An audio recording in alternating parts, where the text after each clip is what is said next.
Fasika, bon, Kofi Olomide. Cindy, il faut qu'on soit très clair. Cindy est une artiste que j'aime et que j'accompagne depuis. Qu'on soit très d'accord. Et puis, moi j'ai un problème. Le Congolais, pardon, la majorité des Congolais, bah, on a des diplômes, mais c'est des bourriques.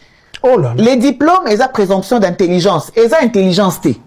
Et puis, sur le même dans les médias, c'est nous qui avons licencié Fasika. Bon, on a mis que même quand il est bah, Congo, ça a compliqué. Mais moi, j'ai étudié, je suis nu, voilà. Donc, c'est ça le problème. Moi, je n'ai pas de problème en particulier avec cette dame qui est une artiste congolaise. Il faut qu'on comprenne. Il faut préciser la deuxième première dame. Ça, c'est son problème et à ceux qui l'ont élie. C'est une artiste congolaise. Moi, sa vie, c'est pas mon problème. Cette femme est une personnalité publique. Le patron du quartier latin est une personnalité publique. Mais Didi Stone, la fille de ce monsieur, elle aussi est une personnalité publique, d'accord?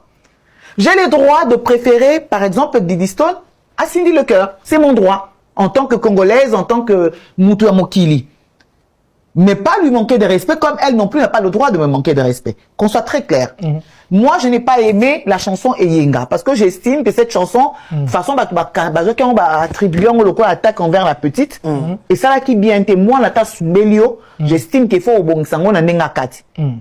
Kofi, qui est une personne avec qui on a une très bonne relation, m'a écrit, il m'a exprimé son mécontentement.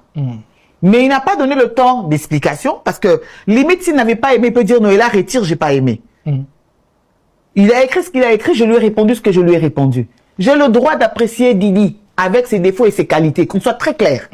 Didi, de toutes les filles congolaises, on a mon réseau, aucune n'a le sens du style de Didi. Didi est la seule congolaise sur les réseaux qui sait maîtriser la limite entre le sexy et les vulgaires. C'est soit elles sont vulgaires, soit elles sont sexy. Mais Didi, c'est Didi, quoi. Cette fille, elle a le truc que beaucoup n'ont pas. Voilà. Et elle est élégante, elle est grande, elle est belle, elle est intelligente. J'aime Didi. Mais est-ce que remarque Nayo, bon si on peut appeler ça remarque. Voilà. Et quand on soukate, en tout cas, papa na moi na sans que ça combo ya Cindy Nakati. Ben non, attends. La chanson artiste est bien Bezanen. Cindy Lecoeur et Kofi. Je n'ai pas aimé. Elle n'a fait qu'interpréter. Peu importe. On va dans des détails. D'accord. On voit une chanson où il y a parce qu'elle, elle devait normalement conseiller l'artiste, dire que oui, parce que oui, parce que moi j'estime que Didi n'a pas été correcte. Moi, je connais personnellement Kofi Olomide, c'est un papa adorable. Mais pourquoi ne pas l'avoir appelé au téléphone pour lui faire la remarque? En lèvres publique, je suis comme tous les Congolais, j'ai vu le truc sur les médias, j'ai réagi. Didi est public. L'œuvre n'est pas sortie dans ma chambre à coucher, ni dans celle de Kofi. Voilà. Donc les gens soient très clairs sur ça. Donc si c'était un truc du genre, je vais voir le vieux Rambo en studio, je dirais, ah, vieux borné, vieux bah, moi, ah, là, on en parle. Il y a des sujets autour de Kofi et Bimaté. Stéphane, par exemple, on a Kofi à la Stade de France, où Falina Ouera, Bakendara, où dans ces attaques, elle soit Pembe. Tout ça, c'est ça. Mais tout mettra on a TVT. Oui, tout ça, c'est ça. Parce que tout le monde est monté à Calessa, mais n'a voilà. Après, on a vu une interview où Fali était un peu mal à l'aise, où il tenait un objet. Kofi, par amour, était en train. Kofi, on l'a le beau, Falina Moulimo. Ah, dans le genre, mais pourquoi il tient à ça? Mais qu'il lâche, qu'il se mette à l'aise. Il était dans l'écran. Il n'a pas que des mauvais côtés, d'accord? Le problème, c'est qu'on a bateau, on a les réseaux sociaux. Au fond, on a maman, on a Kofi déjà. Je suis pas ton ami, il n'est pas ton ami. Toi, tu as envie de faire mes mots poteaux. Tu as envie de faire Kofi Kabelo $100. Moi, je n'ai pas de relation de mendiant avec Antoine Kofi Olomide. Moi, j'ai grandi dans ma campagne, na Zamba, si ma maman Kofi. Tu vas aller au restaurant, dans Chapalodrome.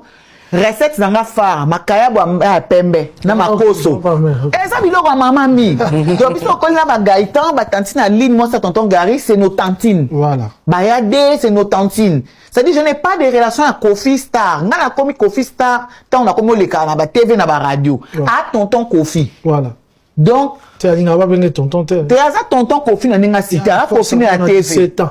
Kasi 17 ans na TV. Si tu as hors TV, on peut gagner la maman peut bouger. Ah ouais, papi quoi. Voilà, ça tonton Kofi, mais na TV ça Kofi Olomide. Si ko bateau ba ko ta makambwana, boye ba makam place ba ocha mon côté. C'est ça le problème. Je n'ai pas aimé l'œuvre et je pense que les deux artistes ont sorti une œuvre peut-être pour conseiller, mais je trouvais que l'œuvre était incomplète dans ce sens où reprocher l'impolitesse à une fille qui n'est pas forcément Didi, c'est pas mauvais. Mais quand les gens vont me demander Didi, il fallait peut-être les à moi démentir, genre, ils ont été bonaboué. Bon, bref, ça, je ne sais pas ce qui a évolué avec Indéni. Un. Deux, dans l'œuvre, je trouve que le quadre a été dur avec les mamans. Quand tu demandes à maman yenga, pekise yenga, tikabi yenga, bon, papa yenga dans tout ça, Zach. Il y a Senta qui a l'équipe. Voilà. Donc pour moi, c'est une œuvre incomplète. Après, Koffi Olomide est une personne qui a une certaine ouverture d'esprit. Koffi Olomide. Cindy, il faut qu'on soit très clair. Bravo, bravo, bravo, bravo, Noëlla Madinga. Bravo, bravo, ma chérie. Merci beaucoup parce que éclaircir penda très, très, très bien. Ah, en tout cas, on appelle bengi papé yenga à la barre. Papé yenga à la barre. Na bengi li susu. Mwana musala yaba eyenga à la barre. Boa kozwa première kiti. Bo kanga panga mona miyoka. Ya liboso. Opinion ya mutu bakanga yango te. Opinion ya mutu bakanga yango te. Okolingisa nga oyo ozolinga te. Nga pe na kolingiso oyo nga na olinga te. Mais sikoyo eloko ekamusaka nga. Bokoma kwa vouloir batu oyo bino bolingi. Oyo bino bolingi. Donc choix ya batu ekoma problème. Nous là, bato yo tolingaka Lidor. Bato tolingaka Didi Stone. Bino batamite mamabe. Bozwango na marque na bino. Ok. Mutu na mutu aza na droit ya kosala choix na ye. Boko za na deux stars na ndako. Papa na mama. E papa na mwana.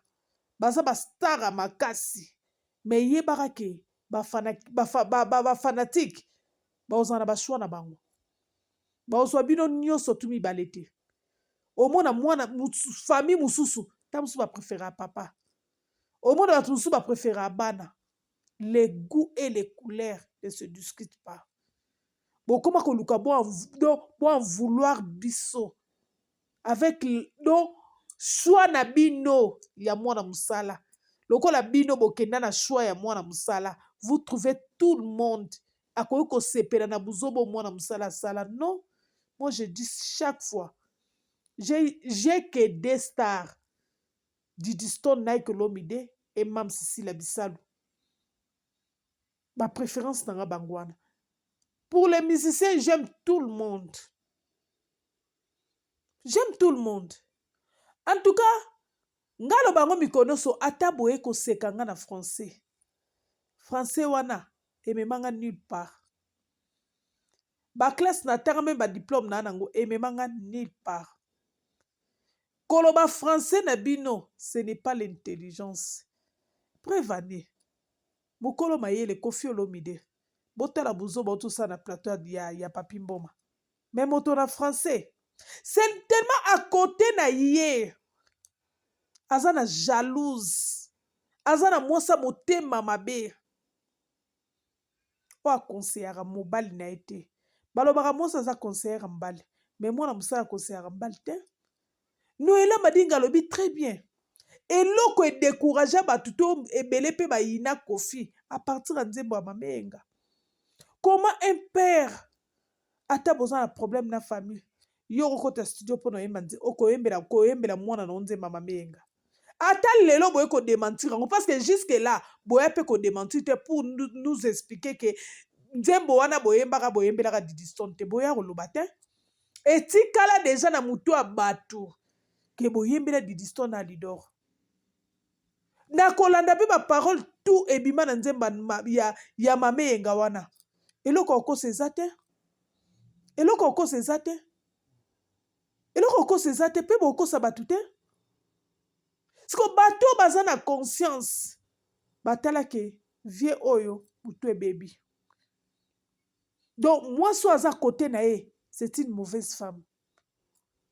Soka zaki mosa malamu na bata o bazaki na moto. Kokota studio koyemba nzembo modèle wana atezaki pour Didi Stone te bato bakotsangoka na motuke père ayembeli mwana lelo kola na bavi ya bato yango lo moni Noëlla Madinga tuni siko ta oyoyo mame yenga abane ko yenga na mwana siko yo tate yengo zaki wapi parce que tango Didi Stone na banda musala na ye ya kimanken wana bozalaki ensemble na mama Lia bozalaki ensemble na mama Lia oyebaki contrat wana ya Diddy Stone et puis oacceptaki yango ondimaki yango. Donc ba première occasion ya ba voyage au Diddy Stone bandaki kosala ba mikuse tant bozalaki na mama Lido. Toi aussi tu étais là. Donc soki mama Lia aza mama yenga, toi aussi papa yenga. Au moins retour à l'expéditeur. Au moins retour à l'expéditeur. Oluka o emilie mama oyo azo conduire mwana ne na bon chemin. Oye mona na miso bato. Musala azo sala. Eza fierté ka ya leader te. Eza fierté ya bino nyonso. Mais oluka o emilie ye. Tellement maman za na cerveau forte. Atala kutata biloko wana te.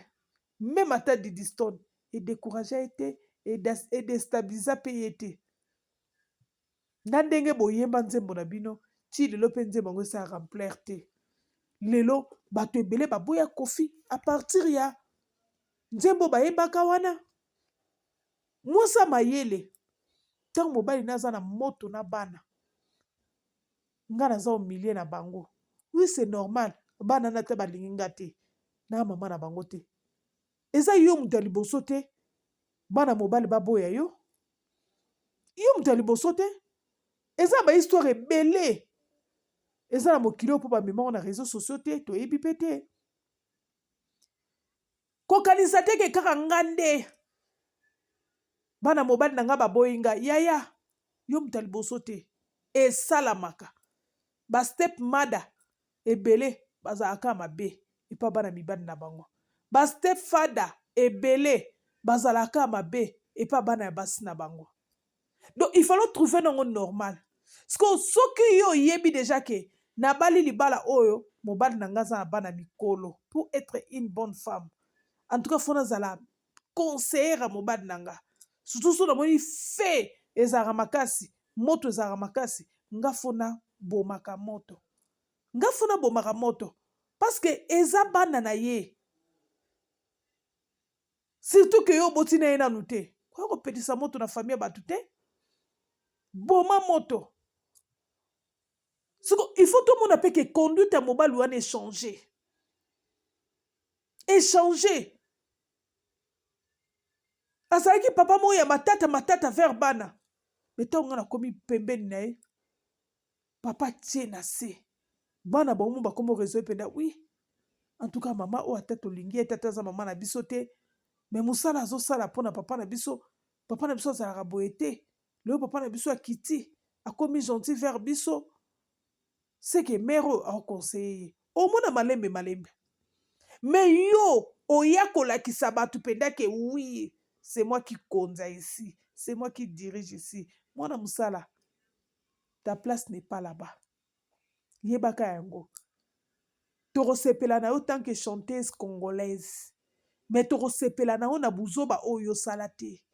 Oyako détruit famille abatu. Noela madinga za proche ya Kofi hein. Babiso ou to mona Kofi te to mona eka na télévision. Mais yo kuto ayebi et tonton Kofi et morobenge tonton Kofi. Mais a hésité ta bangite hein, pour na la vérité hein. Ce n'est pas dit que ce qui Kofi a tonton na ye. Mais ye star ne a Diddy Stone. Préférence ne a Diddy Stone. Aza l'hypocrite. Tobo inaye. Non. Jamais. ACP la musique na yo tant que chanteuse congolaise. Moza star na été. Quel que soit le défaut de Diddy Stone oboya kanango awa. Nous là, tout le monde a ngoté. Tu es bien que ezaba jaloux. Oboya kora na ba critique vers Diddy Stone. Critique ezaba bete pas star. Mais chez vous là, au monde a payé que yali kuni ya motema mabe. Si ko biso bato to linga Diddy Stone, nous sommes pas hypocrites. So na lingara e ataza mwana na yo, yo za tonton nanga. So na lingara mwana na yo par rapport na yo na obomba yango te. Parce que bino surtout bo ba star mboka. Choix na ngeze pa mwana. Luka choix na ngeze pa mwana. Yo tu foza ne sengo. Asa toujours ka mwana na yo. Lokumu ezaka ya yo. Comment so muta azo préféré Diddy Stone Kofi yo ka muta mabe. Oka moté mabe pourquoi? Didi Stone, les fruits de tes entrailles. Mwana na yo, lokumu na yo, honneur na yo. Mais si vous avez préféré Didi Stone, et ça le quoi lingi Olomide? Olomide wana c'est qui? C'est toi.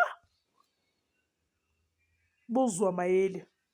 Bata ba lopoto, bata ba français. Boa mayele te, bozo vivre na jalousie, bo vivre na motema mabe. Bokenda ko supporter mutu o aya ko détruire famille Olomide. Mutu aya ko panza famille Olomide pour na propre intérêt na ye. Mwana zo sa la fierté à Kofi. Mais motema mabe na bino boya bobimisa impoli. Nous là, on est toujours derrière Didi Stone. Bon mata bo kita. Eh, le Kouma Congo, c'est le Congo qui gagne. On est fiers de Didi. On est fiers de Olomide. Quand on parle de Didi, on parle de Kofi. Yemo lo kwa za conscience te. Mukolo zo conscience. Ndeko yebana. Ndeko comprendre. Basakana na mwana te. Ex mosa zalaka. Mais mwana kala azalaka te. La famille, comme d'habitude, au Canada, émission Milaïté, pour s'abonner massivement à Yolande Balengola Télévision. Si vous pouvez tomber pour la première fois dans Yolande émission, n'hésitez pas à s'abonner, puis qu'on finisse cloche et notification. S'il vous plaît, la famille, vous pouvez s'abonner à la deuxième chaîne Nabiso. MK Télévision. Bato Bolingara Yolande Balengola Télévision. Nazote la bino link. Vous pouvez s'abonner à MK. Et ça simple. MK Télévision. Ezali deuxième chaîne Nabiso. Jusque là, tozaka na 18 abonnés. Banda na zoloba chaque jour. Ndenge boze belé awa. So boke ko s'abonner kuna. Bo pesanga ta moi 1000 abonnés. Nazala ba émission moko spéciale na nne bandoko tsela rabino kuna. Ezo senga 1000 abonnés, s'il vous plaît, allez-vous vite. Ko s'abonner kuna na MK Télévision. Na lingi bino mingi, bisous, bye bye.